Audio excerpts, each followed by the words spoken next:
Hi everyone, today I'm going to show you guys how I make Flash using this pretty lady head as an example. Now, I've been making Flash for years and I figured it might be fun or helpful to break it down for anyone who wants to get into it or is just interested in seeing my process. Let's get into it. Let's start talking about the paper. For Flash, I will always recommend using the green Arches. You could also opt for the orange one or the pink one. The pink one has barely any grain at all. It's a very smooth paper, but still really good for painting.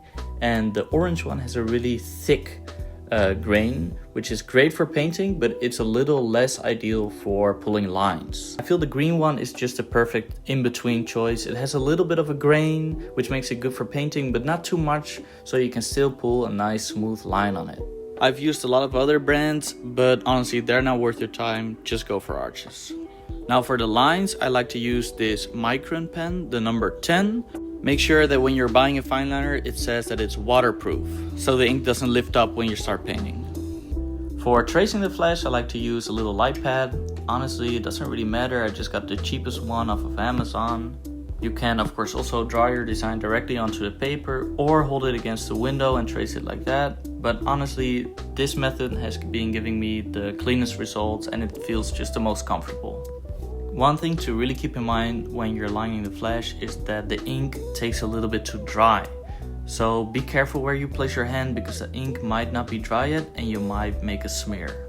Making Flash is a lengthy process and it takes time, so don't worry, be patient, especially on a line like this, on the nose or in the eye. Take your time, and if you mess up, just start over again. A lot of my sheets are done in 2 or 3 times because sometimes I make a little smudge or a little smear and you just have to start over again, but this is all part of the process.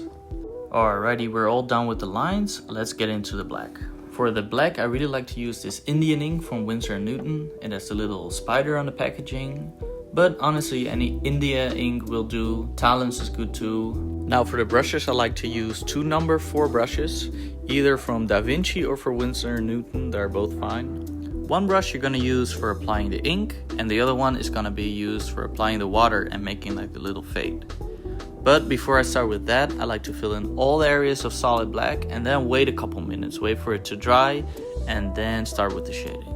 Alright, now for the difficult part, the spit shading.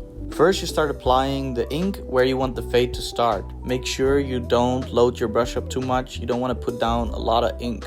When you've put down the black, you grab your other brush, your water brush, and you dip it in a little bit of water. Make sure it's, again, not loaded with water, just a little moist. Then what you want to use is use the water brush to pull on the edge of the paint. You're pulling the paint outwards, creating a gradient from dark to light. When I'm working on the fade, I dip my brush regularly into the water cup and onto the paper towel, always making sure it has the perfect amount of water on it. Before I start painting on the actual design, I like to use like a little practice sheet like this one, just to get some fades in and warm up a little bit. Alright, now for the real deal. It's the same process again. I first start with laying down the black, and then I take my water brush and fade it out till I'm satisfied with the smooth gradient.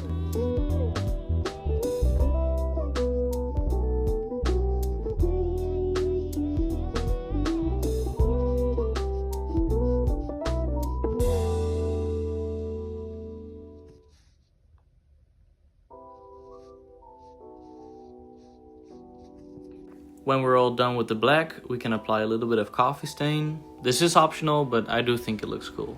You can use real coffee for the coffee stain, but it can dry up a little inconsistent. And that's exactly why I like to use this acrylic ink from FW. It's number 223. What I'll do is I fill a cup halfway with water, and then I just put a squirt of this stuff in there. Stir it up real good and put it on the paper. After applying the coffee stain, wait and let it dry for a little bit. Now, it's important to apply the coffee stain before using watercolor. If you use the coffee stain over the watercolor will start leaking. Alright, for the color. Flash painters usually use either watercolor or acrylic ink to color their flash. I personally prefer Ecoligne watercolor, but everyone has their own preference, and I do think it's important to experiment with a couple different materials to see what works best for you.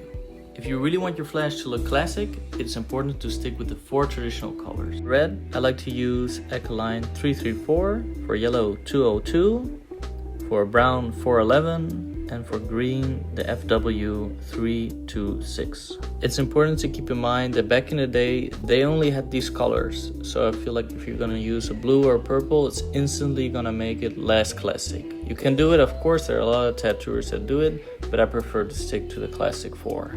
For the technique, it's exactly the same as the black. It might even feel a little bit easier because the black ink tends to be a little thick and the watercolor is really a little bit thinner, and it makes it easier to fade and play with. When applying the color, keep in mind that when you fade black into yellow, on the transition area, when the black goes to dark gray and then it hits yellow, it might look a little green.